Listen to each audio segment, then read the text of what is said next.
الحمد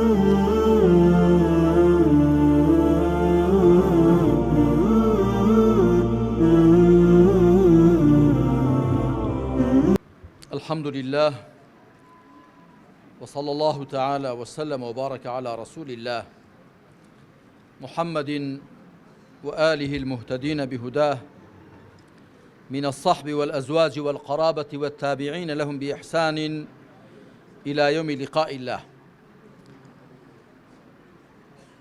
هەموو لایەک بەخێر بێن، زۆر خۆشحاڵم بە دیدارتان، بەتایبەت مامۆستایانی بەڕێز. دیارە ئێمە ئەم کۆڕ و مەجلیسەمان زیاتر بۆ مامۆستایانی بەڕێز واتە ئەهلی منبەر و میحراب ساز کردووە. خۆشحاڵم کە ئەم شەو بە دیداری ژمارەیەکی زۆر لە مامۆستایانی ئەم دەڤەرە خەلیفان و دەوروبەری شاد دەبم، هەروەها لەگەڵیشیاندا ژمارەیەک لە ڕیسپیان و لە چین و توێژەکانی دیکە و ژمارەیەک لە خوشکانی بەڕێزیشمان. خوا بە لوتف و کەڕەمی خۆی یارمەتی هەموو لایەکمامدا هەرچی زیاتر بەندایەتی خۆمان بۆ خوا قوڵتر کەینەوە، ساختر و چاکتری کەین. دیارە ئەو بابەتەی کە من ئامادەم کردووە لەژێر ناونیشانی چێ شایستەی منبەر و میحرابە. مامۆستایانی بەڕێز، گومانی تێدا نییە کە پێغەمبەری خاتەم محەممەد صلى الله عليه وسلم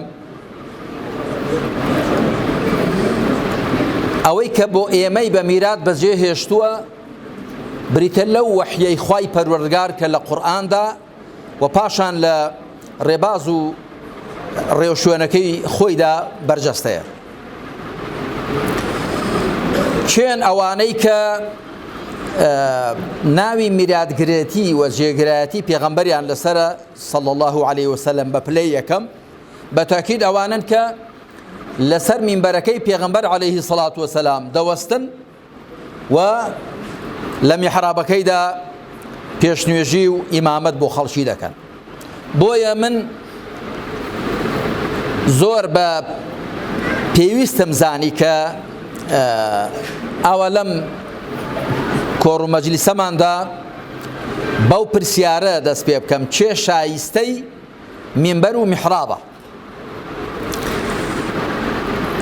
بەواتایەکی دیکە چێ جێگر و میراتگری پێغەمبەرانە عەلەیهیم الصەڵات وەسەلام. من لە چوار تەوەردا قسەکانی خۆم پوخت و خولاسە دەکەمەوە. لە تەوەر یەکەمدا پلەپێگەی ئەهلی منبەر و میحراب دەخەمە ڕوو، کەسانێک کە دەستنە سەر منبەری پێغەمبەر صلى الله عليه وسلم وەلەو شوێنە بەرزەوە، بەرزی هەم بە معنا مادیەکەی هەم بە معنا معنەویەکەی، لەو شوێنە بەرزەوە ڕوو دەکەنە ئومەت، ڕوو دەکەنە مسلمانان و دەیاندوێنن و پەیامی خۆیان پێڕادەگەێنن و لە میحرابی پێغەمبەردا عەلەیهی سەڵات وەسەلام ڕادەوەستن و ئیمامەتی و پێشنوێژی بۆ مسلمانان دەکەن. ئەوانە چ پلە و پێگەیەکیان هەیە؟ تەوەری دووەم باسی خەسڵەتە پێویستەکانی ئەهلی منبەر و میحراب دەکەین. کەسانێک کە ئەهلی منبەر و میحراب بن دەبێ ڕازاو بن بە چ جۆرە خەسڵەت و سیفەتێک تاکو شایستەی ئەوە بن کە بچنە سەر منبەری پێغەمبەر عەلەیهی سەڵات وەسەلام و لە میحرابی پێغەمبەردا و پێش خەڵکی بکەون. و تەوەری سێیەم باسی چەند هەڵە و پەڵە و کەم و کوڕیەک کە دەبێ خۆیان لێ بپارێزرێ دەکەم لەلایەنی ئەهلی منبەر و میحرابەوە. و تەوەری چوارەم و کۆتایش باسی چارەسەری ئەو کەم و کوڕی و لادان و خلیسکانانە دەکەم کە ئەهلی منبەر و میحراب گیرۆدەیان دەبن چارەسەر چییە. و لە کۆتایشدا دیارە ڕوویەک دەکەمە خەڵک و جەماوەری خۆمان، جەماوەری مسلمان کە دەبێ ئەوانی لەگەڵ ئەهلی منبەر و میحرابدا لەگەڵ مامۆستایان و جێگرانی پێغەمبەردا عەلەیهی سەڵات وەسەلام چۆن مامەڵە بکەن. با بێمە سەر تەوەری یەکەم. پلە و پێگەی ئەهلی مینبەر و میحراب. مامۆستایانی بەڕێز، من نەهاتووم بەڕاستی ئەو ئایەتانە و ئەو فەرمایشتانەی پێغەمبەر عەلەیهی سەڵات وەسەلام کە زۆر زۆرن لەبارەی زانایانەوە لەبارەی جێنشینانی پێغەمبەران و عەلەیهیمو سەڵات وەسەلام بۆتان بخوێنمەوە. هەروە ئاماژەیەکی کورد دەکەم بە 3 ئاەت لە قورئاندا. یەکیان ئاەتی ژمارە 32 لە سوورەتی فاتر کە خوا دەفەرمێ ثم أورثنا الكتاب الذين اصطفينا من عبادنا. خوای پەروەردگار باسی ئەزموونی دینداری ئومەتانی پێشوو دەکات، دوایی دەفەرمێ پاشان کتێبی خۆمان کردە میراتی ئەو بەندانەمان کە هەڵمابژاردوون. کەواتە هەر کەسێک کەم و زۆر ئەهلی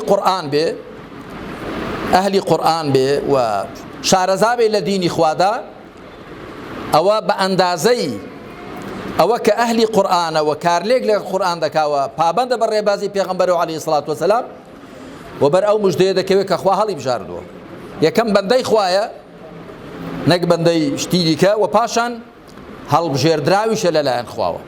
هەڵبەتە دوایی خوای پەروەردگار پۆلێنیان دەکا فمنهم ظالم لنفسه ومنهم مقتصد ومنه سابق بالخيرات بإذن الله ذلك هو الفضل الكبير. بەڵام ئەوەی ئەمن ئیسیشادی پێ دەکەم بە بەڵگەی دێنمەوە هەرەوەیە کە خوا دەفەرمێ کتێبی خۆمان بەخشی بەو عەبدانەمان کە هەڵمان بژاردوون، کە ئەوە پێگەیەکی زۆر گەورەیە. خوا کەسانێک هەڵبژێرێ بۆ ئەوەی لە کتێبی خۆیدا لە وحی خۆیدا لە بەرنامەی خۆیدا شارەزایان کە پێگەیەکی زۆر گەورەیە و پلەیەکە بە هەموو کەس نادرێ.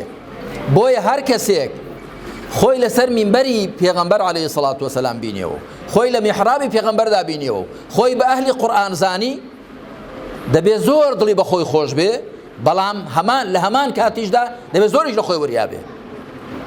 ئینسان هەتا شوێنی بڵندتر بێ ئەگەر بکەوێتە خوار زیاتر عەزیەتی پێدەگا، و ئینسان هەتا شوێنی بڵندتر بێ هەڵی زیاتری دەبینێ، و ئەو کەسەی کە شوێنی بڵندتر بێ هەموو جۆرە بایەک دەیگرێتەوە، دەبێت زۆر لە خۆی وریابێ. ئاەتی دووەم کە ئاماژەی پێ دەکەم ئاەتی ژمارە 18 لە سوورەتی ئالی عیمران شهد الله أنه لا إله إلا هو والملائكة وأولو العلم قائما بالقسط. خوا دەفەرمێ خوا شایەدی دا کە جگە لەو پەرستراوێکی دیکە نییە، پەرستراوێکی دیکەی شایستەی پەرستران، و فریشتەکانیش شایەدیاندا و ئەهلی زانستیش و ئولو العلم ئەوانی کە خاوەنی زانیاریشن. ئەوەش شتێکی زۆر گەورەیە.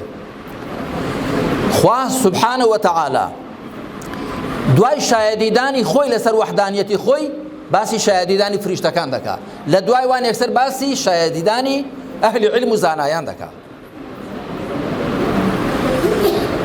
ئاەتی سێم کە ئاماژەی پێ دەکەم ئاەتی ژمارە 11 لە سوورەی مجادیلە.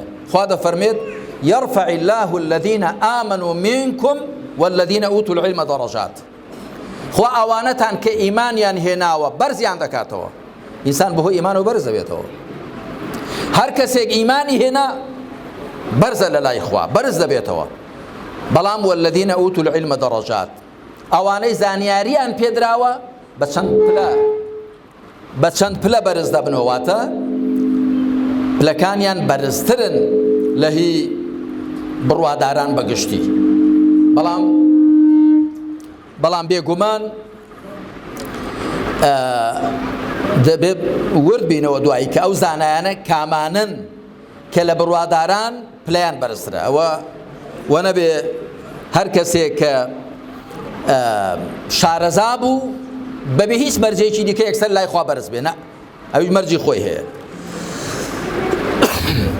کەواتە وەکو گوتم پێویست ناکە زۆر ئاەت و فەرمایشتان بێنم، هەر ئەم سێ ئاەتە مبارەکە بەسن بۆ ئەوە کە بزانین پێگەی و پلەپایەی ئەوانەی کە بە میراتگری پێغەمبەران عەلەیهیمو سەڵات وەسەلام بە جێنشینی پێغەمبەراندا دەدرێن و دەستەن مینبەرەکەی پێغەمبەر عەلەیهی سەڵات وەسەلام و لە میحرابەکەیدا دەوەستن، زانین چه پلەپایەکی بەرز و چه پێگەیەکی مەزنیان هەیە. بێ بەسەر تەوەری دووە خەسڵەتە پێویستەکانی ئەهلی مینبەر و میحراب. ئەوانەی کە ئەهلی مینبەر و میحرابن تەمان بۆی ئەو شەیەم بەکارهێناوە چونکە خۆتان دەزانن کە لە ئیسلامدا مەدحی زانایان کراوە، مەدحی زانایان. خوا نەیفەرموو مەلا، نەیفەرموو شێخ، نەیفەرموو مامۆستا، فەرموویەتی زانا. ئەوانەی زانیاریان پێدراوە. إنما يخشى الله من عباده العلماء. جامبەرج نییە تەنیا ئەوانەی کە لە پۆشاکێکی تایبەتدان یا تەنیا ئەوانەی کە دەچنە سەر مینبەری پێغەمبەر عەلەیهی سەڵات وسەلام یا ئەوانی کە لە میحرابەکەیدا دەوەستن مەرج نییە تەنیا ئەوان زانا بن. ئێستا هاوڵانی پێغەمبەر عەلەیهی سەڵات وسەلام خوا لێیان ڕازی بێ خۆ هەموویان ئەهلی مینبەر و میحراب نەبوون. لە دوای پێغەمبەر عەلەیهی سەڵات وسەلام 4 کەس بە پلەی یەکەم ئەهلی مینبەر و میحراب بوون، ئەبوو بەکر و عومەر و عوسمان و عەلی خوا لێیان ڕازی بێ کە حکمڕانی مسلمانان بوون. ئەو کاتە وەکو ئێستا دین و دەوڵەت لێکجا نەکرابەوە، عیبادەت و سیاسەت بە گژێکدا نەکرابوون. حکمڕانی مسلمانان پێشنوێژی بۆ مسلمانان دەکرد، وتاریشی بۆ دەدان، خەتیبیان بوو، ئیمامیان بوو، سەرۆکیشیان بوو. ئەوەش حاڵەتی ئاسایی مسلمانانە.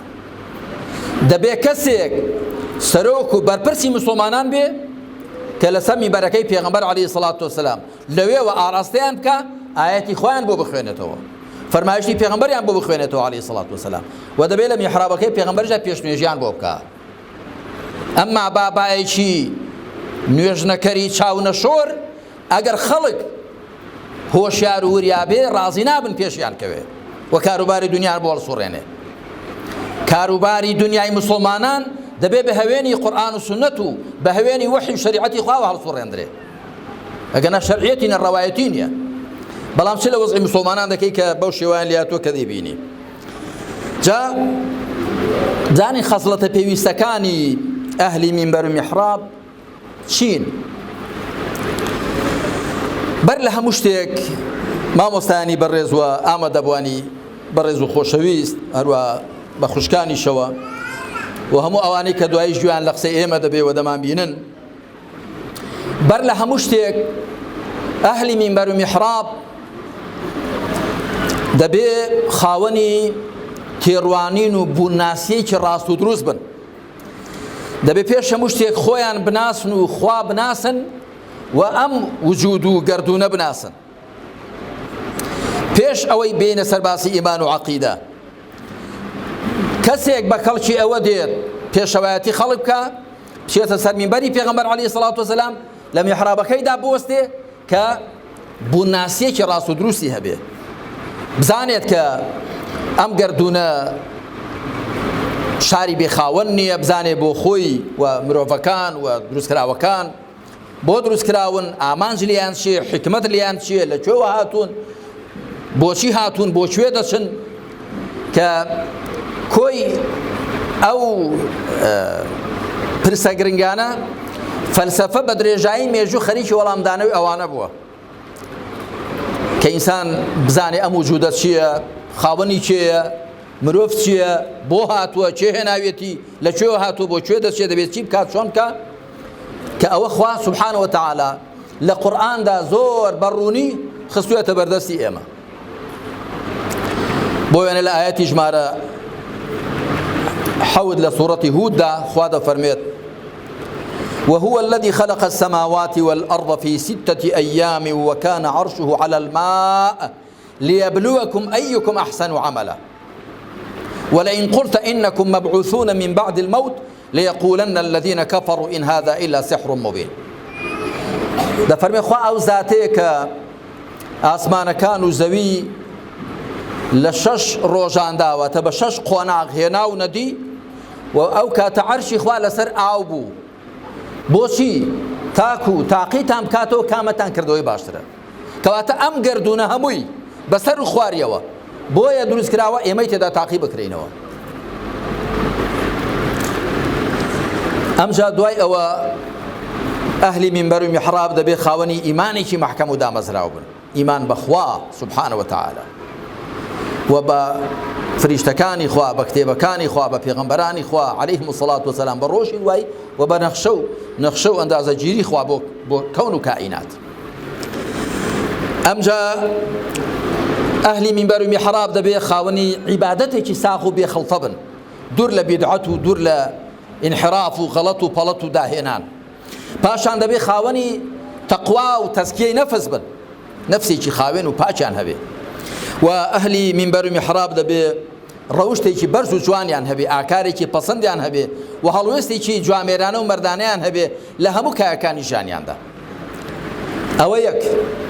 پاشان دوای ئەوە دەبێ ئەهلی مینبەر و میحراب زانیاریەکی قوڵ و فراوانیان هەبێ بە دین و شارەزایی و بەرچاوڕوونێکیشان هەبێ بە چاچی بەڵام بەرامبەر بە ژین.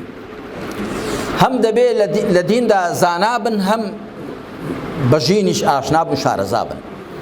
ئەگەر تەماشای زانایانی پێشێمان بکەین، پێشەوایەکانمان ڕزا و ڕەحمەتی خۆیان لێبێ، وەکو چۆن شارەزای وحی خوا بوون، زۆریش ئاشنای ئەهلی دنیا بوون. یعنی بۆ وێنەگەر وێنەیەکتان بۆ بێنمەوە، ئەبوو حامید غەزالی کتێبێکی گچکەی هەیە نامیلکەیەکە بە ناوی الکەشف والتەبین في غرور خلق الله ئەجمەعین. نامیلکەیەکی گچکەیە بەڵام دێنێ هەموو توێژەکانی کۆمەلگا باز دەکات. زانایان نوختە زۆفیان چییە؟ بازرگانەکان ئەمجا دێت پێدا دێ ئەهلی کەسابەت، دەوڵەمەندەکان، نەدارەکان، کرێکارەکان، جوتیارەکان، هەمووی پێدا دێ بە هەمووان. بۆ مانە زۆر شارەزا بووە. زانا دەبێت وەکو چۆن لە دیندا شارەزایە بە حەقەت دێ بە ژینیش ئاشنا بێ. هەندێک لە مامۆستایان کە شارەزای خەڵک نین، شارەزای کۆمەلگانین، بە ئاسانی فێڵیان لێ دەکرێت، لە خشتە دەبرێن، کڵاویان لەسەر دەندرێ، بۆ مەبەستێکی ناشەرعی پێچەوانی بەرنامەکەی خۆیان بەکاردەهێنرێن، هەر بە خۆشیان نازانن. بەڵام زانا دەبێ بە خەڵک ئاشنا بێ، دەبێ خێر و شەڕی کۆمەلگا لێک کاتەوە. زانایانی ئێمە، پێشەوایانی ئێمە زۆر شارەزای تەوژمە سیاسی و فکرەکانی ڕۆژگاری خۆیان بوون.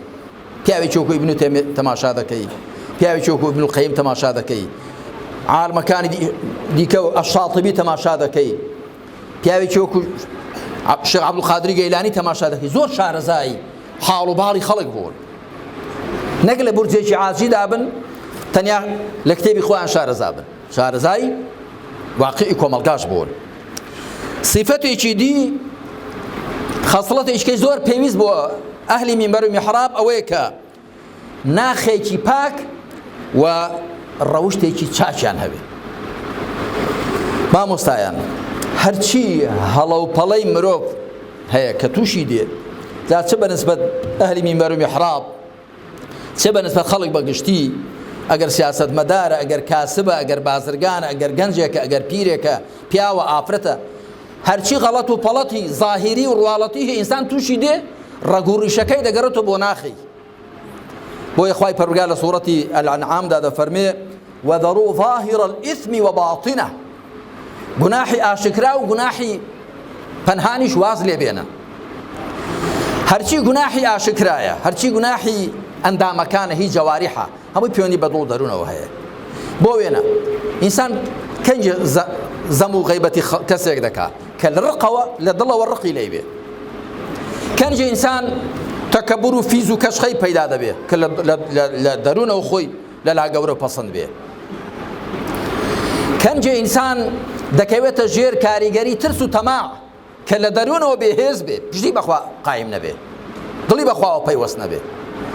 کەنجی ئینسان بەهۆی تەماعوە بەرنرانێکەوە یا هەڕە لە شەلێکرانێکەوە کە گوتم بە چۆک دادێ کە لە دەروونەوە بێهێز بێ، دڵی بەخواوە پەیوەست نەبێ.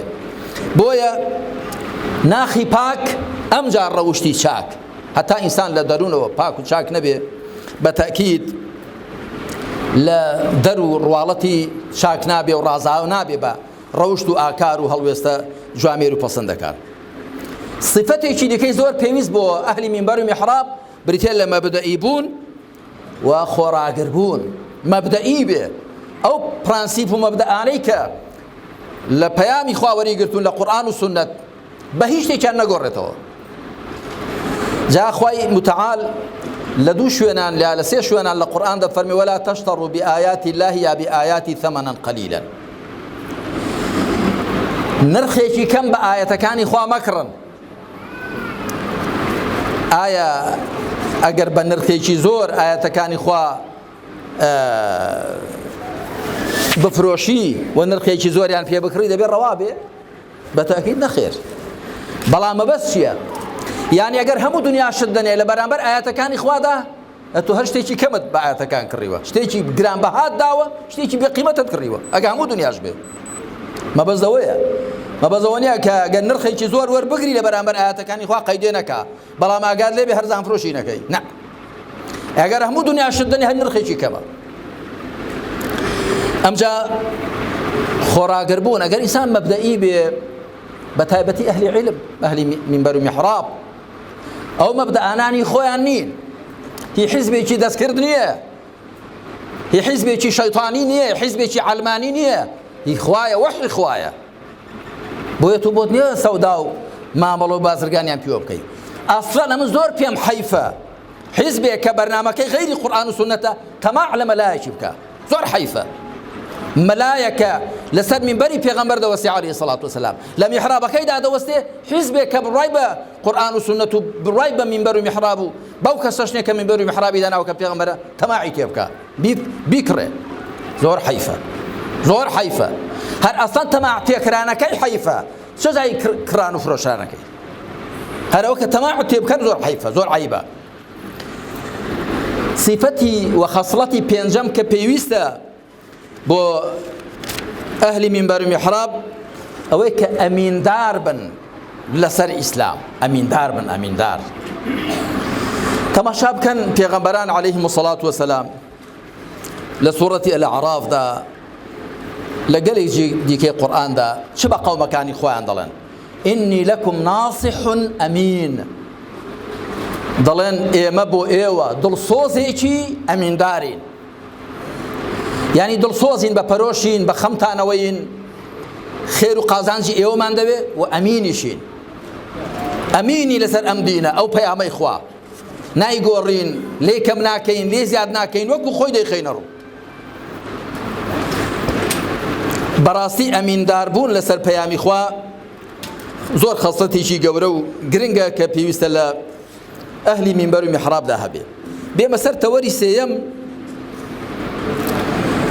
چەند هەڵەوپەڵەیەکی کە پێویستە خۆیان لێ بپارێزرێ چەند هەڵەوپەڵە و کەموکوڕیە کە پێویستە خۆیان لێ بپارێزرێ لەلایەن ئەهلی مینبەر و میحرابەوە جا خۆ من ئێستا بە تایبەت باسی مامۆستایان و زانایان و ئەهلی مینبەر و میحراب دەکەم بەڵام هەرچی بۆ زانایان پێویستە بۆ خەڵکیش پێویستە بەڵام بۆ ئەوان پێویسترە لەبەرەوەی خەڵک زیاتر دەیان بینێ و خەڵک زیاتر لێیان چاوەڕ دەکا گەر ناخۆ مامۆستایان و زانایانیش هەر ئیماندارانن خۆ پێشێ دەبێ هەمومان ئیماندار بین جا ئەوژە لەنێو ئیمانداراندا هەندێکیان پسپۆڕ و شارەزاتر دەبن لە دیندا و پێشیان دەکەون هەر ئەوەندەیە هەرچەند شارەزابوون لە دین و بەرچاوڕوونی لە دینداریدا لەسەر هەموو موسڵمانێک فەرزە بەڵام هەمویان بۆیان ناکرێت تێیدا پسپۆڕ و شارەزابن هەندێکیان وەکو خوای متعال لە سوورەتی تەوبەدا دەفەرمێ وما كان المؤمنون لينفروا كافة فلولا نفر من كل فرقة منهم طائفة ليتفقهوا في الدين ولينذروا قومهم إذا رجعوا إليهم لعلهم يحذرون دەفەرمێ بڕواداران نابێ هەمویان تێکرا بچن بۆ جەنگ و جیهاد دەبێت لە هەر کۆمەڵەیەکی زۆریان دەستەیەکیان کۆمەڵێکیان بچن بۆ ئەوەی لە دیندا شارەزا بن دوای بگەڕنەوە بۆ لای خەڵکەکان و ئاگاداریان بکەنەوە بەڵکو خۆ بپارێزن ئەگەر ناموسڵمان دەبێ هەمووی هەر هەوڵدەن شارەزا بن بەرچاوڕوون بن ئەو هەڵەوپەڵانەی کە من باسییان دەکەم لە دوو بواردا باسییان دەکەم یەکەم لە بواری قسە و وتار و ئامۆژگاریدا دووهەمیش لە بواری ئاکار و ڕەفتار و هەڵوێزدا بەڕاستی مامۆستایان ئەگەر ئەمڕۆ چاوێک بە ئەهلی مینبەر و میحرابی وڵاتی خۆماندا بخشێنین لە هەرێمی کوردستاندا فراوانتریش بڕۆین چەند شتێک دەکەونە بەرچاو چەند هەڵەیەک چەند کەم و کوڕیەک چەند عەیبێک کە لەم ئەهلی مینبەر و میحراب ناوەشێنە دەبێ خۆیان لێ بپارێزێ یەکێک لەوانە بەبێ زانیاری قسەکردن و فتوادان بەبێ زانیاری قسەکردن لەبارەی دین و دەبێ ساغکردنەوەی مەسەلەیەکی شەرعی فتوادان جارجار دەبینم لەسەر هەندێک لە کەناڵەکان مامۆستایەک دادەنیشێ ئەنجا چەندان جۆرە پرسیاری لێ دەکەن کەمتر دیتومە ئەگە بڵێم هەر نەمدیوە ئەوەش ڕەنگە هەر ڕاست بێ یەکێکم نەبینیوە لە وەڵامی یەکێ لەو پرسیاراندا بڵێ نازانم هەموو شتێک هەر دەزانم ئەمجا هەر مەودەش ئیکتیفا ناکا بڵێ دەزانم ئەمجا فتواش دەدا کە لە ڕاستیدا ئەوە نابێ وابێ پێغەمبەری خاتەم صلى الله عليه وسلم پێشەوەی بڕۆین بۆ هاوڵان و پێشەوەی بڕۆین بۆ پێشەوایان پێغەمبەری خاتەم عليه الصلاة والسلام پرسیاری لێ کراوە لەبارەی سێ شتان فەرموویەتی نایزانم چاوەڕێم بکەن دوای وەڵام دەدەمەوە لەبارەی ڕوح پرسیاری لێ کرا لەبارەی ئەصحاب الكهف و لەبارەی ذوالقەرنەین قوڕەیشەکان وەفدێکیان بەڕەسمی لە مەککەوە چوو بوو بۆ مەدینە دیارە یا هەندێک دەڵێن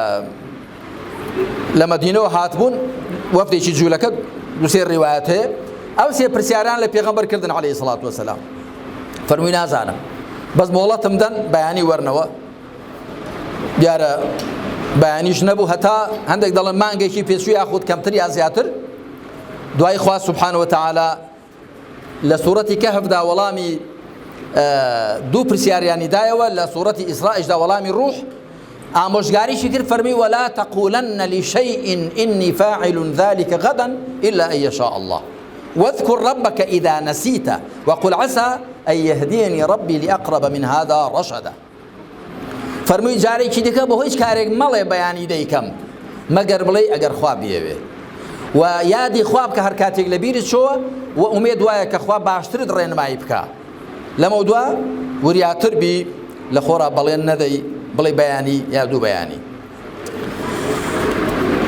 یەکی دیکە لە هەڵەکان کە لە هەندێک لە ئەهلی مینبەر و میحراب خۆ دیارە مەبەستم لە هەمووان هەر نییە ئەوەیە کە دەبێ خۆ بپارێزرێ لەوەی بە پێی ئارەزووی خەڵک قسە بکرێ بە پێی هەوای خەڵک بە پێی پێخۆشبوون و کەیف پێهاتنی خەڵک نابێ قسە بکرێ خەڵک چۆنی پێخۆشە هەرچی حرامە بۆی حەڵالکێ خەڵک هەمووی نا خەڵکێکە بە دوای ئارەزوو دەکەوێت خەڵکی موسڵمان وان نییە مامۆستا ئەهلی مینبەر ئەهلی میحراب دەبێ وریابێ بە دوای ئارەزووی خەڵک نەکەوێت بە دوای هودای خوا بکەوێ نەک بە دوای هەوای خەڵک خوای پروردگار دەفەرمێت چی ولو اتبع الحق أهواءهم لفسدت السماوات والأرض ومن فيهن ئەگەر حەق بە دوای ئارەزووی خەڵک کەوێ ئاسمان و زەوی ئەوەی تێیاندا هەمووی تێک دەچێت هەموو بەسەرێکدا تێک دەچێت یەک دەڵێ خوا باران ببارێ یەک دەڵێ نەبارێ یەک دەڵێ سەرما بێ یەک دەڵێ گەرما بێ یەک دەڵێ وا بێ یەک دەڵێ وا بێ بەڵام خوا ئەم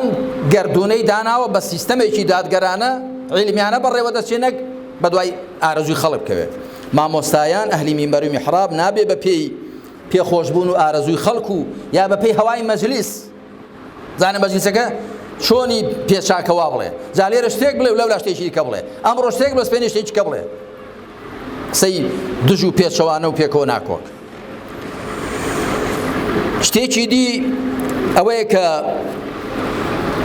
ئەهلی مینبەر و میحراب دەبێ خۆ بپارێزن لە شوێنکەوتنی ئارەزووی حوکمڕانان ئەو حوکمڕانانەی کە چاویان لەوەیە هەموو شتێکیان بۆ ڕەوا بێ چاویان لەوەیە کە ئەوان چۆنیان پێخۆشە دنیاوا بێ کە بەداخەوە تەوانە من هەرچی کە دەیڵێم لەو نوعانە من هەمووی هەیە بەڵام من وەکو دڵسۆزێک بۆ هەموو لایەک وەکو دڵسۆزێک وەکو پەرۆشیەک بۆ هەموو لایەک ئەمڕۆ دنیا سپەینی قیامەتە کەسێک کە بە ناوی دینەوە قسە دەکا زۆر خەتەرە دەبێ زۆر وریابێ ابن القیم جوزی کتێبێکی هەیە 4 بەرگە بە ناوی إعلام الموقعين عن رب العالمين ئاگادارکردنەوەی ئەوانەی ئیمزا دەکەن بە ناوی پەروەردگاری جیهانەکانەوە عالیم کە فتوا دەدا بە ناوی خۆی ئیمزا دەکا دەبێت زۆر وریابێ دوایی چەند کەس بەو فتوایی تۆ ئەگەر غەڵەت بێکار بکەن گوناحی هەمان دێتە ئەستۆ پێغەمبەر دەفەرمی عەلەیهی سەڵات وسەلام قازیەکان 3 قازین ئەوانەی دادوەری دەکەن دویان لە جەهەنەمێ دانیشیان لە بەهەشتەیە. قازیەک کە نازانێ و بە نەزانی حکم دەدا ئەهلی ئاگرە. قازیەک کە حەقێ دەزانێ و پێشەوانەی حەق حکم دەدا ئەهلی ئاگرە. قازیەک کە حەقێ دەزانێ و بە حەقیش حکم دەدا ئەوە ئەهلی نەجات و ئەهلی بەهەشتە. مفتی شەر وایە، قسەکردنی بە ناوی دینی خۆی تاالە هەروایە. پاشان شتێکی دی کە بۆ ئەهلی منبەر و میحراب پێویستە خۆی لێ بپارێزن ئەوەیە کە کاتێک باسی دین دەکەن بگەڕێنەوە بۆ قورئان و سونەت، نەک ملی حکایەتان بگرن. جا ئەو حکایەتانی کە لە مێژوودا بوون زۆری ئەفسانە و خوڕافاتە، یان ئەو حکایەتانی کە لە ژیانی ڕۆژانەماندا هەن. بەڵێ دەگونجێ ئینسان شتێک بجێڕێتەوە لە مێژوودا لە ئێستادا بۆ پەندێ وەرگرتن، بەڵام وتار هەمووی ببێتە حکایەت، دوای کابرا تەماشا دەکا ساڵێک وتارت بدا هەمووی حکایەتە. دوایەتی بۆ تەفسیر کە سێ فەرمایشتی پێغەمبەر عەلەیهی سەڵات وەسەلام، چوار بنەمای شەرعی، بەرچاوی ڕوون کۆ بزانێ دین چییە.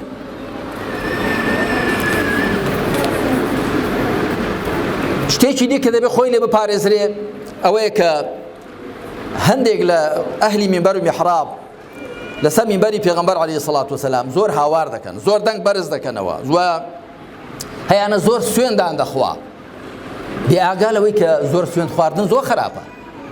خوای پەروەردگار لە سوورەتی قەلەمدا دەفەرمێ ولا تطع كل حلاف مهين. ئەی پێغەمبەر عەلەیهی سەڵات وەسەلام فەرمانبەری کەسێک مەکە کە زۆر سوێندان دەخوا سووکە. کەسێک زۆر سوێند دەخوا متمانەی بە قسەی خۆی نەبێ. ئەو سوێندە چییە؟ جارێک سوێند خۆ، دوو جار سوێند خۆ، بەڵام ئەمجا هەیە کە سوێندیش دەخوا لەسەر شتێک سوێند دەخوا کە خۆشی ساغی نەکردوێتەوە. شتێکی دی کە دەبێ خۆی لێ بپارێزرێ لە بواری وتاردان و ئامۆژگاریکردن ئەوەیە بەڕەهایی قسەکردن. کەسێک ناشەرعیشی دەکەوێتە بەرچاو، دەبێ بڵێ ئەو ناشەرعیە کە لە فڵان کەسەیان لە فڵان شوێنە ڕوویداوە، ئەمانەک بێنێ ئەو خەڵکی هەموو تێوەردا، یا بڵێ هەر کەسێ وای کردەوە هەمووی حکمەکەی وە. یعنی دەبێ ئینسان خۆی لە ئیطلاقات بپارێزێ. هەر بۆ خۆشی بۆتان دەجێڕم، جارێک دوای مانگی ڕەمەزان بوو لە مزگەوتێک لە هەولێر چوون بۆ جومعەکردن، مامۆستایەکە نازانم لەسەر چی تووڕێیان کردبوو، دیار بوو لە وتارەکەیدا گوتی خەڵکینە هەر کەسێک لە دوای مانگی ڕەمەزان هەر کەسێک غیبەتێکی بکە، درۆیەکی بکە، پاروێکی حرام بخوات، چی بکە، ئەوە بابەتەمە یەک ڕۆژی نەبێ، هەمووی هەڵوەشاوەتەوە.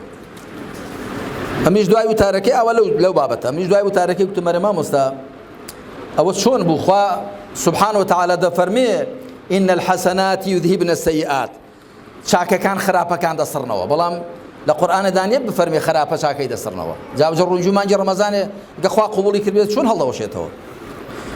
وتمەوە بۆ گوتی وەڵی مامۆستا، گوتم بیان ترسێنم بۆی گوناحان نەکەن. وتم جا مامۆستا خۆ نابێ خەڵک بە درۆیان بترسێندرێ، دەبێت بە دینی خوا چۆن ئاوا بیترسێنی. ئەمجا تۆ ئێستا تۆ وات کرد ڕەنگە ساڵێکی دەهێنێ لەو گوێگرانەی تۆ بڵێن با ڕەمەزانەکەی نەگرین، جا مادام بە درۆیی هەڵبوەشێتەوە هەموو شتێک بە لوقمێکی حرام بەخوا هەر لێگەڕێی چاترەمان دووبوونا پێ دەبڕێ. دمەوە دینی خوا دەبێت چۆن ئاوای ڕابگەێنی بە عاتیفە و سۆزی خۆمان دین نەخەینە ڕوو، بەڵکو حەقیقەتە شەرعیەکان چۆن ئاوا بەیانیان بکەین. شتێکی دی کە لە بواری وتاردان و ئامۆژگاریدا ئەهلی منبەر و میحراب دەبێ خۆی لێ بپارێزن، ئەوەی لێیان تێک نەچێ کە ئەوان ئەو پەڕەکەی ترسێنەر و وریاکەرەوەن، بەڵام وەشیری خوانین. خوا سبحانه وتعالى بپێغەمبەری خاتم دەفەرمێ قل إنما أنا منذر وما من إله إلا الله الواحد القهار رب السماوات والأرض وما بينهما العزيز الغفار. دەفەرمێ تۆ پێیان بفەرمە من تەنیا ترسێنەر و وریاکەرەوەم، وەشیری خوانیم، بەهەشت و جەهەنەم بەدەست من نییە. هەندێک لە مامۆستایان وا قسە دەکەن وەکو بڵێ لە لای خوا ڕاهاتوونەوە و بەهەشت ئایدی وانە چیان پێخۆش بە دەیخەنە نێو چێش لەی تووڕە بن دەیخەنە جەهەنەمێ. نە، ئینسان دەبێ وریا بێ. ئەبوو جەعفەری تەحاوی لە مەتنی عەقیدەی تەحاویدا دەڵێ بەنسبەت ئومەتی پێغەمبەر عەلەیهی سەڵات وسەلام ولا ننزل أحدا منهم جنة ولا نارا، هیچ کامیان لە بەهەشت و جەهەنەماندا نابەزێنین. خۆ من نەقڵیاتی بەهەشت و جەهەنەماندا نەناوە. دەبێ ئینسان وریا بێ، دوایی خەڵک بەڕاستی پێویستە وەکو سروشتی ئیسلام چۆنە ئاوا بدوێندرێ نەک وەکو ئەوەی خۆمان پێمان خۆشە یا ڕقمان لە کەسێک هەڵساوە. پێغەمبەر عەلەیهی سەڵات وەسەلام معاذی کوڕی جەبەل و یەکی دیکە لە هاوڵانی ناردن بۆ یەمەن سێ ئامۆژگاری کردن فەرمووی يسرا ولا تعسرا بشرا ولا تنفرا تطاوعا ولا تختلفا وەکو لە صحیح بوخاری مسلم دات فەرمووی دین بۆ خەڵک ئاسان بکەن و لیان وە زەحمەت مەخەن خەڵک دڵخۆشکەن و مەیان سڵەمێننەوە مەیان ترسێنن و لە نێو خۆشتاندا تەبابن و پێکەوە ناکۆک مەبن پێکەوە ناکۆک و دەمەقاڵیتان نەبێ ناکۆکیتان نەبێ ئەگەر ئەهلی مینبەر و میحراب پێکەوە ناکۆک بن و دەمەقاڵیان هەبێ خەڵکی چۆن یەک ڕیز دەکەن و چۆن یەک ڕەنگ دەکەن و خەڵک گوێ لە کامیان بگرێت. ئەوە لە بواری قسە و وتار و ئامۆژگاریدا دەبێت خۆ لەو شتانە بپارێزرێ لە بواری ئاکار و ڕەفتاردا لە بواری هەڵوێست و هەڵس و کەوت و ئاکار و ڕەفتاردا دەبێت لەو بارەشدا خۆ لە حەوت شتان بپارێزرێ. یەکەم بێهێزی لە بەرامبەر ترس و تەماعدا ئەهلی مینبەر و میحراب نابێ بێهێز بن لە بەرامبەر ترسدا بە پخێکی لە شتێک پەشیمان بێ و لە بەرامبەر تەماعدا هەمیشە ئەوانەی کە دژی پێغەمبەران بوون عەلەیهیم السەڵات وەسەلام ناحەزی پەیامی خوا بوون پەنایان بردووەتە بەر هێڵە بێهێزەکانی ئینسان نقاتی ضعفی ئینسان ترساندنی یاخود تەماعوەبەرنانی یاخود چاواشەکردنی ئەو سێ کوچکەیە ئەگەر تەماشا بکەین لە بەسەرهاتی موسا عەلەیهی سەڵات وەسەلام و فیرعەوندا خوا سبحانه وتعالى باسی ئەو سێ دەکا باسی فیرعەون دەکا ڕەمزی ئیستیبداد و خۆسەپاندن و ترساندنی خەڵک باسی قارون دەکا ڕەمزی ئیستیغلالی اقتصادی و ئەمجا بە پارە کردن و فرۆشتنکردن بە خەڵک و باسی هامان دەکا ڕەمزی چاواشەکاری هەر حکمێکی غاشیم هەر حکمێکی خۆسەپێن کە خۆ بەسەر خەڵکدا فەرز دەکا پەنا دەباتە بەر ئەو سێشتە ترساندنی خەڵک بەدەسەڵات و تەماعوبەرنانیان بە لانی ئابووری و چاواشەکردنیان بە لانی ئەعلامی و ڕاگەیاندن. مامۆستایان ئەهلی مینبەر و میحراب دەبێت بەهێز بن لە بەرامبەر ترسدا لە بەرامبەر تەماعدا بەخوا نەترسنەوەی عمری کەسی درێژ کردووە نە ئازادی عمری کەسی کورت کردووە. ئینسان هەر کەسە لە کاتی خۆیدا و لە بەو شێوەیە کە خوا بۆی بڕیارداوە لەو کاتەدا ئەم دنیا بەجێ دێڵێ ئەگەر هەموو دنیا کۆ بنەوە ناتوانن سەعاتێک ژیانی تۆ درێژکەنەوە یاخود کەمیکەنەوە خوا چۆنی بڕیارداوە هەروە دەبێت. هەڵبەتە مامۆستانەوە بۆ خەڵک بازەکەن دێ بۆ خۆیان بەکردەوە لە خۆیاندا پراکتیزە بکەن. جا بۆ زانیاریتان قسەکردن سەهلە بەڵام ئیشپێکردنی ئاسان نییە. شتێکی دیکە لە ڕووی هەڵس و کەوت و هەڵوێستەوە دەبێت خۆی لێ بپارێزرێ بێهێز و پێزی لە بەرامبەر هەوا و ئارەزوودا. یعنی ئەهلی مینبەر و میحراب دەبێت وەکو چێ وابن لە بەرامبەر شەهەوات و شوبوهاتدا دەبێت زۆر دامەزراو بن چونکە بەڵێ بەشەرە تووشی هەڵەدێ بەڵام حەقیقەت دوایی ئەهلی مینبەر و میحراب ناحەزیان زۆرن خەڵک لیان لە کەمین و لە بۆسەدایە هەر کەسێکیان غەڵەتێک پەڵەتێکی هەبێت دوایی کوتکوتە هۆڵی بۆ دەست دەدەنێ بۆیە دەبێت زۆر لە خۆی وریابێ وەکو گوتم ئینسان تا شوێنی بڵندتر بێ خەڵک زیاتری دەبینێ. خاڵێکی دی بریتێ لەوە کە خۆ بپارێزرێ لە خۆپەسەندی و خۆبەزلگری و خەڵک پێ خراپ بوون. ئەهلی عیلم و ئەهلی مینبەر و میحراب ئەگەر خوا ڕوحمیان پێ بکا دیارە هەڵبژێردراوی نێو خەڵکن بە مەرجەکان و سیفەتەکان لە خۆیاندا بێن نەدی بەڵام نابێ ئەوە وایان لێ بکا کە لەلایەن خۆیان لەلا زل بێ قسەی حەق وەرنەگرن پێشنیار ڕەخنە وەرنەگرن و پرسیار نەکەن ڕاوێژ نەکەن بە خەڵک یاخود خەڵک پێیان وابێ کە خەڵک هەموو بە هیلاک چووە. ئەو ڕەشبینی و بەخشینەوەی ڕەشبینی بەنێو خەڵکدا شتێکی خراپە. شتێکی دی بریتێ لە ئەوە کە ئینسان لەبەرەوە کە شارەزایە لەبەرەوە کە ئامۆژگاری خەڵک دەکات دەبێت لە خۆیان وریابن ئەهلی مینبەر و میحراب کە لە کەوری خۆیان دەرنەچن بەوە لە خۆبایی نەبن پێوانە بێ لەبەرەوەی کە لە نوێژدا لە پێش هەمووانەوەیە پێوا بێت بۆ بەهەشتێش لە پێش هەمووانەوەیە، یا لەبەرەوەی کە لە سەر مینبەر لە هەمان بڵینترە پێوا بێ لە بەهەشتێش دەرەجەی لە هەمان بڵینترە. نا، لە بەهەشتی حساب و کتاب بە تەقوایە، بە کردەوەی چاکە، بە ئیخلاسە، بە بۆ خوا سوڵحانە، کە مەرجیش نییە چێ چۆتە سەر شوێنیشی بڵندتر لە بەهەشتیش لەوان بڵندتر بێت. حقیقەت مامۆستایان تەواضوع و خۆ بە کەمگری هەموو کەس جوان دەکات. خۆ پەسەندی و خۆ بەزلگری و بغڕابوون هەر لە دەسەڵاتدارێکەوە هەتاکو شوانێک ئینسانی پێناشیرن دەبێت. بە تایبەتی ئەهلی علم و ئەهلی مینبەر و میحراب خەڵک وان لێ چاوەڕوان دەکەن، خاکی بن، متەواضع بن، نەرمونیان بن، خۆیان پێ لە خەڵکی زیاد نەبێ، بەوە زیاتر دەچنە دڵی خەڵکەوە. سیفەتێکی دی کە دەبێت هەڵوێستێکە کە دەبێت خۆی لێ بپارێزرێ، شەرمکردن لە گوتنی حەق و ڕاگەیاندن و ڕوونکردنەوەی ڕاستیەکانی ئیسلام بەو شێوەیە کە لە قورئان و سوننەت داهاتوون. بەڵێ تۆ دەگونجێ ڕاستیەک لە شوێنێک نەڵێ کاتی نەهات بێ، یا بۆ شوێنە گونجاو نەبێ، بەڵام کە گوتت دەبێت خوا چۆنی فەرمووای بڵێ.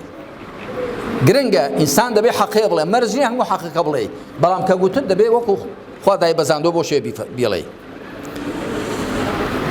شتێکی دی کە دەبێت خوایان لێ پارێزن ئەهلی مینبەر و میحراب، تێکەڵی لەگەڵ ئەهلی دنیا وەکو تەماعکردن لە دنیای ئەوان. من هەندێک کەس دەناسم ڕەنگە دراوسێ هەژار و نەداری هەبن هەموو شویان نەکات. جا من کە قسەکان دەکەم هەر بۆ خەلیفان و دەوروبەری نییە، بەگشتی قسە دەکەم. خەڵک دەناسم لەو شارە قەڵەباڵخانە دراوسێی مسلمان و دینداری چاکی هەن، بەڵام هەژارن، مامۆستاکە ڕەنگە سەڵاویان لێ نەکات، بەڵام ڕەنگە هەموو هەفتان ئامادە بچێ لە ماڵی دراوسێکی دەوڵەمەندی داوەت بێت. ئەوە زۆعفە. پێغەمبەر عەلەیهی سەڵات وەسەلام فەرموویەتی خراپترین خواردن خواردنی وەلیمەیە، لەبەرەوەی دەوڵەمەندان و ناسراوانی بۆ بانگ دەکرێن، بەڵام خەڵکی هەژار و نەداری لێ تەرک دەکرێت. عالیم دەبێ وریا بێ. ئێمە دەبێت دڵمان بە ئەهلی ئیمان و ئەهلی مزگەوتەکەی خۆمان و ئەوانەی کە لە پشتمان و نوێژ دەکەن و لەگەڵماندان بەڕێی خوادا دڵمان بەوانە خۆش بێ، با گیرفانیشان خاڵی بێ. بەڵام ئەوی کە با گیرفانیشی پڕ بێ، بەڵام ئەگە دڵەکەی خاڵی بێ هیچ نییە. ئەلبەتە گە دەوڵەمەندی بێ ساڵحیش بێ زۆر باشە، بەڵام ئەهلی مینبەر و میحراب دەبێت لەوە شەوریا بن.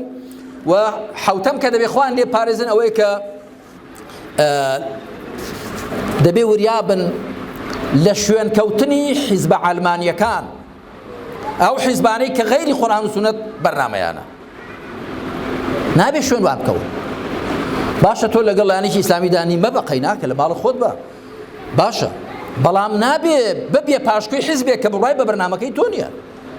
وەکو من زۆر جار گوتومە، هەندێک حیزبی عەلمانی مامۆستا دێنێ دەیباتە سەرەوەی مەجلیسێ، بڵێ کاکی خۆ لەبەر چی ڕێز لە من دەگیر؟ لەبەر شەخسی خۆمە؟ نەخێر نەخێر، لەبەرەوەی کە تۆ مامۆستای. باشە، جا من مامۆستام بەهۆی ئەو قورئان و سونەتەوە مامۆستام، ئەمن ئەو قورئان و سونەتە خزمەت دەکەم، بۆیە خەڵک پێش خۆیان خستوم. ئەگە تۆ لەبەر قورئان و سونەت ڕێز لە من دەگری، دەڕێز لە قورئان و سونەتەکە بگرە، ڕێز لە من مەگرە کەڵاوم لەسەر بنێی قورئانەکەشم یۆڵ بکەی. ئەگەر ڕاز دەکەی بۆیە ڕێزم لێ دەگری، لەبەر دینە و لەبەر ئیسلامەتی و لەبەر ئەو عیلمە شەرعیە، دەباشە ڕێز لە عیلمە شەرعەکە بگرە، ئەوجا ڕێزە من بگرە. ئەمن خۆم خزمەتکاری قورئان و سونەتم، دەی مامۆستا ئاوا بڵێ، نەک دوو مەرحەبای بکەن و سەلامێکی گەرمی لێ بکەن، کوڕە بڵێ قێناکە سدەکەن بکەن، مادام ڕێزیان لە من گرتووە مەرحەبای منیان کردووە. ئەی لەگەڵ دینەکەتدا هەڵوێستیان چۆنە؟ ئەی تۆ خۆت دەبێت خۆت بە خزمەتکاری دینەکەت بزانی. بێمە سەر تەوەری چوارەم و کۆتایی. ئەمە بەڕاستی وەکو لە سەرەتای قسەکانی شەو گوتم، دڵسۆزم بە حسابی خۆم، دڵسۆزم بۆ هەموو لایەک، بە تایبەت بۆ مامۆستایان کە لە وڵاتی ئێمەدا و لە هەموو وڵاتانی ئیسلامیدا ئەگەر دینداری مابێ، خۆ ئەهلی عیلم هێشتویانەتەوە. خۆ چێ هێشتوێتەوە؟ چێ مسلمانانی بەردەوام لەگەڵیاندا بووە، لەگەڵ مسلماناندا بوون، ڕێنمایان کردوون، پێشنوێژیان بۆ کردوون، ئامۆژگاریان کردوون، حەڵاڵ و حەرامیان بۆ باس کردوون، چاکە و خراپەیان بۆ لێکجیاکە، ئەهلی عیلم بوون. بۆیە بەڕاستی من ئەگەر جارێک خەم لە خەڵکێکی دیکە بخۆم، دەبێت 10 جار خەم لە زانایان خۆم، بە ئەرکی خۆمی دەزارم. هەمووتان ڕەنگە مامۆسایان بزانن کە من کتێبێکم هەیە بە ناوی زانانی ئیسلام چیان و چۆنن. ئەو کتێبە تا ئێستا بە کوردی 3 جار چاپ بڵاو کراوەتەوە. 400 لاپەڕێ بە تەفسیل باسی ئەوم کردووە زانایانی ئیسلام دەبێت چێ بن و چۆن بن و باسی ژیان و هەڵوێستی 21 لە زانایانم کردووە پێشەوایانی خۆمان هەر لە حەسەنی بەسری و پێداوەرە هەتا گەیشتومە سەر زانایانی دوایی تا کۆتایی بە سەید قوتب هێناوە ڕەحمەتی خوا لە هەموویان بێت. ئێمە زانایان و ئەهلی منبەری میحرابمان دەبێ وەکو چاوی خۆمان بیان پارێزین ئاگامان لێیان بێ ئەوانەیان کە ڕاست دەکەن لەگەڵ دینی خوادا ئەوانەیان کە ساخن دڵسۆزن بۆ خوا بە پەرۆشن بۆ خەڵکی خوا دەبێ ئاگامان لێیان بێ هەڵەو کەم و کوڕیان ئەگە هەبوو بۆیان ڕاستکەینەوە دڵسۆزانە بۆ خێرێک ئەگەر هەبێ بە ئەهلی عیلمەوەیە ئەی خۆ ئەهلی جەهل چی پێ دەکرێت. بەڵام مامۆستایانی ئەهلی منبەر و میحرابیش دەبێ بزانن کە ئێستا جگە لە ئەوانیش خەڵکی دیکەش هەیە پەیدا بۆ لە دیندا شارەزایە. لە ڕاستیدا دین کە هێڵدراوەتەوە لە نێو مسڵماناندا چ میلەتی کورد چ تورک عەرەب فارس هەموویان ئەهلی عیلم هێشتوانەتەوە. جا ئەهلی عیلمە جاری وا هەیە هەر لە بەرجی مامۆستایەتی مەلایەتیدا بوون، جاری وا لە بەرجی مەشیخەت و تەسەووفدا بوون، جاری وا لە بەرگێکی دیکەدا بوون. من ئێستا باسی ئەوە دەکەم کە چۆن دەبێت چارەسەری ئەو کەم و کوڕیانە بکرێ. بەر لە هەموو شتێک مامۆستایان من پێم وایە سەرچاوەی چارەسەرکردنی عیبەکانی خۆمان کەم و کوڕیەکانمان خاڵە بێهێزەکانمان کە دوژمنان و ناحەزان لە خاڵە بێهێزەکان و زەفەرمان پێدەبن. ئەهلی دنیا بە حکومڕانان و بە خەڵکی دیکەوە زەفەر بە چێ دەبن؟ زەفەر بە کەسێک دەبێت لە بەرامبەر تەماعدا لە بەرامبەر ترسدا لە بەرامبەر شەهەوات و شوبهاتدا بێهێزە. بەڵام ئەگەر محکەم بێ تەماعی تێ ناکەن، هەر لە ڕێوە تەماعی تێ ناکەن. جا یەکەمین هەنگاوی چارەسەر یەکەمین خاڵی چارەسەر بریتێ لە زیاتر و چاکتر خواناسی و ئیمانی خۆ زیاتر دامەزراندن و عیبادەتی خۆ زیاتر ساختکردنەوە تەقوای خۆ باشترکردن و نەفسی خۆ زیاتر تەزکیەکردن. ئەمە پێ وایە ئەوە هەنگاوی یەکەمە. ئەوە یەک. دوو، دەبێت زۆر کار بکەین لەسەر ناخی خۆمان. ئەمن بە ئەزموونی شخصی خۆم بۆم دەرکەوتووە کە بەڕاستی پسپۆڕانی بواری تەزکیەی نەفس کە بە ئەهلی تەسەوف ناسراون، بە ئەهلی عیرفان ناسراون، بە ئەهلی تەزکیە ناسراون، ئەوانە مامۆستا و شارەزان لەو بوارەدا. ئەوەی ئەبوو حامید غەزالی لە کتێبی ئیحیا علوم الدین لە ڕبع المهلكات والمنجیاتدا دەربارەی عیبەکانی نەفس باسی دەکات و چۆنێتی چارەسەرکردنی ئەو عیبانی نەفس کەم زانای دیکە هەناوە فکریان بەوە بشتێ. ئەبوو حامیدی غەزالی زۆر کاری لەسەر خۆی کردووە. بۆیە من وەکو برایەکی دڵسۆزی خۆتان دەڵێم بە زۆر بەهرەوەر بگرین لە کەلەپور و توراثی ئەهلی تەزکیە ئەهلی تەسەوف وەکو چۆن بۆ حکمە فیقهیەکان دەگەڕێن و لای فوقها و شەرع زانان، وەکو چۆن بۆ زانینی معنای قورئان دەگەڕێن بۆ لای مفەسیرین، بۆ حکمی فرمودەیەک لە ڕووی سەنەدەوە یا لە ڕووی معناوە دەگەڕێن بۆ لای ئەهلی دیڕایە و ڕیوایە و لای ئەهلی حەدیث، دەبێ لە ڕووی تەزکیە شۆ بگەڕێنەوە بۆ لای پسپۆڕانی ئەو بوارە. ومن لێتان ناشارمەوە ئەو ڕەوتەی کە لە سەرەتاوە بە ناوی ڕەوتی وەهابی هەبووە، دوایی مەسەلە ناوی جۆراوجۆری لێنراوە کە حەساسیەت و هەسیارێکی زۆری پەیدا کردو بەرامبەر بە ئەهلی تەسەوف و تەزکیە بەگشتی. ئەوە زەربەی زۆر داوە. کەسێک دەبینی کتێبێکی بچووک دەخوێن لە عەقیدەدا، جا پێی وایە لەو گەیشتۆتە ئەو سەری، بەس تەماشا دەکەی ئایا معناکانی ئیمان بەخوا لە تۆدا هەیە؟ ئەوەی کە ئەهلی تەزکیە باسی دەکەن، ئەوەی کە عولەما و ئەئیمەی ئێمە باسی دەکەن، چێژ لە عیبادەت دەکەی؟ یادی خوات چەند هەیە؟ چەند نەفسی خۆت دەتوانی بشکێنیەوە، دەتوانی لەگەڵ خۆتدا بەو شێ مامەڵە بکەی کە نە خاتری خۆت بگری، نە زوڵم لە خۆ بکەین، نە زوڵم بۆ خۆت بکەی. ئەمە دەبێ وریابین کە بە ئیطلاق قسەکردن وەڵا کاکە ئەهلی تەزکیە ئەهلی تەسەوف هەموو شتێکیان نا. ئەبوو حامیدی غەزالی ئیحیا علوم الدینی داناوە، خەڵکێکی زۆر لێی بەهرەمەند بۆ وێنە. ئیبن القەیمی جەوزی مەدارج السالکین شەرحی مەنازل السائرین کە هیچ شەیخ الهەڕەویە، 3 بەرگە هەمووی باسی ئەوەیە. هەروەها قوشەیری، هەروەها زانایانی دیکە عبد القادر جيلاني رحمتي خوای لێ بێ الفتح الرباني والفيض الرحماني زانانی دیکە دەبێ استیفادە لەو کە لە پور و تراثە و لەو ئەزمون و بەرهەمەی ئەوانە بکەین بۆ ئەوەی کە هەوڵ دەین ناخی خۆمان چاکتر و پاکتر کەین. و پاشان هەنگاوێکی دی بریتێ لەوەی کە عیب و کەم و کوڕەکانی خۆمان ببینین. جا ئینسان جارێ بۆ خۆی عیبی خۆی نابینێ، دەبێ برایەکی دڵسۆزت هەبێ یاخود مامۆستایەک و ئوستادێکت هەبێ جا بچی بۆ لای هەرچ عیبێک لە مندا دەبینی پێت بڵێ المؤمن مرآة المؤمن إذا رأى فيه عيبا أصلحه. ودەبێ هەوڵ دەین هەرچی زیاتر کارلێکی باشتر بکەین لەگەڵ قورئاندا. ئەمە مامۆستایان ئەهلی قورئانن، چەند قورئان دەخوێنین ڕۆژانە، ویردێکی قورئانمان هەیە ڕۆژی جوزئێک کەمتر زیاتر، و پاشان ئەو قورئانەی کە دەخوێنین چەند بیری لێ دەکەینەوە، چەند لێی تێدەگەین بە ئەندازەی ئەوە کە لە قورئان تێدەگەی ئەمجا پێی کار تێکراو دەبی و لە نور و فیوضاتی ئەو قورئانە بەهرەمەند دەبی. هەروەها کارلێککردنی زیاتر لەگەڵ ڕێوشوێنی پێغەمبەردا عەلەیهی سەڵات وەسەلام، لەگەڵ سونەتەکانی، لەگەڵ ڕەوشتەکانی، لەگەڵ ئاکارەکانی، لەگەڵ هەڵوێستەکانیدا. و پێنجەمین خاڵ ئەوەیە کە ئێمە بە پێی سروشتی بەرز و پاچی ئیسلام باسی ئیسلام بکەین، نەک بە پێی میزاج و تەبعی خۆمان.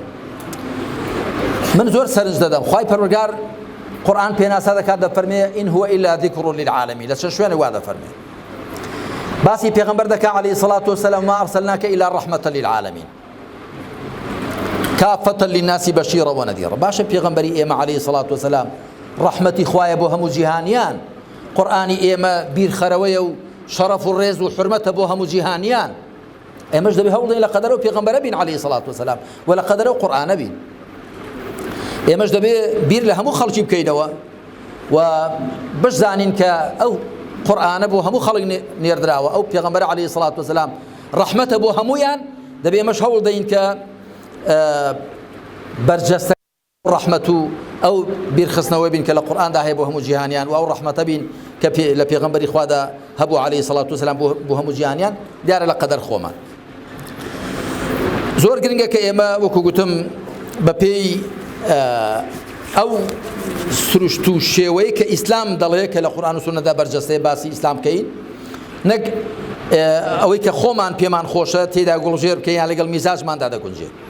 ئەمجا با قسەیەکیش بکەم لەگەڵ خەڵک و جەماوەر بەگشتی ئامادەبوانیش و خەڵک و جەماوەریش. بێگومان ئیمام و ئومەت هەمیشە پێکەوەن، وەکو چۆن سەر و قالب پێکەوەن. ئێستا سەر بەبێ جەستە بەبێ ئەندامەکان خۆ هیچی لەدەست نایە. ئیمامێک کە لەو میحرابە دەوەستێ پێشنوێژی دەکا وەگەر مەمومەکان لە پشتیەوە نەوەستن هەر بە خۆش ئیمامەتەکەی بۆ ناکرێت. ئیمام کەسێکە کە خەڵکی بەدواوە بێ. بۆیە بەڕاستی مامۆستایان ئەوانە کە ئەهلی مینبەر و میحرابن جارێ یەکەم دەبێت زۆر ئاگایان لە مەمومەکانیان بێ، ئەوانەی کە لە پشتیان دەوەستن بەوانەوە بوونە ئیمام. ئەگەر ناتۆگەر خەڵک لە دوانە بێ ئیمامی چی؟ ئەو خەڵکەش دەبێت زۆر وریا بێ بە ئیمامەوە ئەوانیش ئومەتن. ئەگەر ناتۆ ئیمامێک نەبێت تۆ چی؟ لە تۆ مەڕی بێشوان و پرژ و بڵاوی و بەڕەڵدای وەکو تەسبیحی پچڕاو وای هەر نەکەی دەشتە شوێنێکی. کەنجێ ئەحزابی عەلمانی حیزبە سیکۆلاریستەکان، ئەو حیزبانەی کە بەرنامەیان غەیری قورئان و سونەتەکەی زەفەریان بە خەڵکی ئێمە برد. دوایە ئەو خەڵکە پڕژا، دوایە ئەو خەڵکە مامۆستایان یان مامۆستایان ئەهلیەتی ئەویان نەبوو ئیمامیان بن و خەڵکەکە بگرنەوە، یاخود خەڵکەکە وازی لە ئیمامەکان هێنا. ئەمجا بەدەم گورجی ئەحزابی غەیرە ئیسلامیەوە چوون. مەبەستم ئەو حیزبانەی کە بەرنامەیان غەیری قورئان و سونەتە بەڵکو پێچەوانەی قورئان و سونەتیشە. بۆیە خەڵک و جەماوەریش دەبێ بزانێ ئیمامەکەی چێیە، پێشەوایەکەی چێیە، دەبێ ئاگای لێ بێ، بەرگری لێ بکە، بیپارێزێ، و مامۆستاش دەبێ بزانێ بەو خەڵکەوەشتە ئەو جازە ئاوڕیان لێداتەوە، ئاگای لێیان بێ، سەرپەرشتیان بکە، نێڵێ گورێک بیان بە. خوا بە لوتف و کەڕەمی خۆی یارمەتی هەموو لایەکمامدا کە هەرچی زیاتر دڵسۆز بین بۆ خەڵک و هەرچی زیاتر بەخەمەوە بین بۆ خەڵک و جەماوەر و هەرچی زیاتر خەمخۆر بین، ئەوەش بەوە دەبێت کە هەرچی زیاتر ئیماندار بین و بۆ خوا سوڵحاو بین و پەیوەندیمان تونند و تۆڵ بێ لەگەڵ خوادا و لەگەڵ پێغەمبەری خوادا صلی الله علیه وسلم. بەتەئکید هەتا بەندەی شاکتر بین بۆ خوا و شوێن کەوتووی چاکتر بین بۆ پێغەمبەری خوا عەلەیهی سەڵات وەسەلام دڵسۆزتریش دەبین بۆ خەڵکی خوا لەو کەسانە مامگێڕێ وصلى الله على محمد وعلى آله وصحبه أجمعين والحمد لله رب العالمين.